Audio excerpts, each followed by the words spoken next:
O'zbeklarmi? Assalomu alaykum, qalaysizlar? O'zbekcha qo'shiq. Sizlarga bu narsani ko'rsatmasam bo'lmaydi. Men faqat Angliyada supurmayman. Assalomu alaykum, yaxshimisiz? Assalomu alaykum, qandaysiz, yaxshimisiz? Britaniyaliklar shanba yakshanba kuni dam olsa, o'zbeklar uyni atrofini yig'ishtiradi. Qoyilmisiz? Albatta, biz o'zbekmiz-ku. Shuning uchun ketdik ichkariga, sizni undan-da qiziqroq narsalar kutmoqda. Ketdik. Qani ketdik. Assalomu alaykum. Qalaysizlar? Yaxshimisizlar? Gap-GPT ham kelsa-ku. Gap-GPT'da bugun manti. Oho, ana.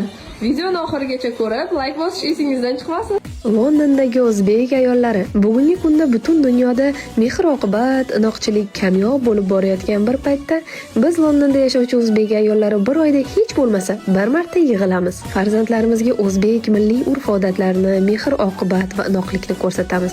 Bir dasturxon atrofida manti pishirib, bolalikdagi shirin xotiralarni eslab, o'zbekchilik ruhi bilan to'lib toshamiz. Bu yerda biz har xil viloyatlardan bo'lsak ham bir-birimizga opa-singildek bo'lib ketganmiz. Lekin yuragimizda o'zbekligimiz, mehmon do'stligimiz va mehrimiz saqlanib qolgan. Yillar o'tadi, lekin mana shunday yig'inlar shirin xotiralar bo'lib qalbimizda qoladi.